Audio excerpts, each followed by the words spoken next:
Before anyone clicks off this video right now for me slagging off one of their favourite games ever, I need to be clear. I showed off the PS1 box art for Shadowman, because the PS1 version of Shadowman is probably the worst port of a game I've ever seen in my life. As far as the actual decent version of Shadowman on PC goes, it may be a masterpiece as far as I'm concerned, but I have absolutely no idea. I've never played it and honestly have no interest to. If I had to judge things by this PS1 port though, my god, what went wrong here? This is easily one of the worst performing games on the PS1 I can mention, and I know this is a big game and world building is massively important to it, which is probably why it runs like a slideshow, but if that was the case, spread it across multiple discs. Final Fantasy did that, Oddworld did that, Metal Gear Solid did that, and they all run pretty well. And not only does the performance make this game unplayable since inputs don't register and areas load extremely slowly, but there is so much missing in this game. And I don't mean characters and cutscenes when they just decide to disappear. Sometimes you get background music, sometimes you get dead silence.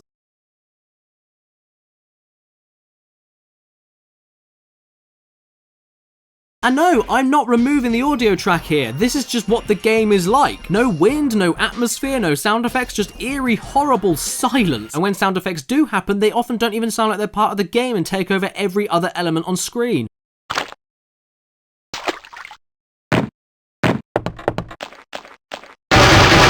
The sound effects stick out like a wart with the lack of editing to make them feel part of the world, and when there aren't any other sounds going on to distract you, you then only ever notice every other oddity in the game.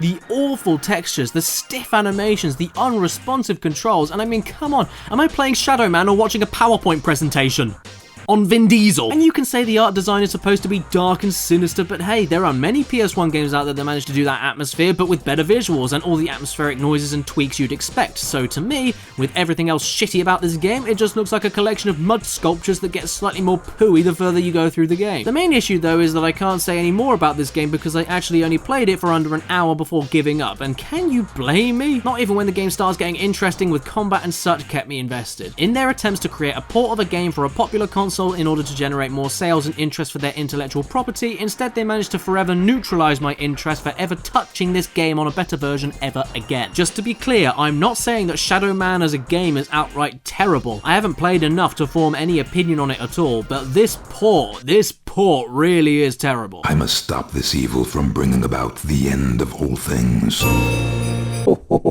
Do you feel like you need to wash your brain out after seeing some truly awful video games? Well then how about go to the description below to chrono.gg/caddy, where you can get a really good Steam game on the site every single day for a ridiculously cheap price. Be quick though, the offer only lasts a day and then it will change tomorrow.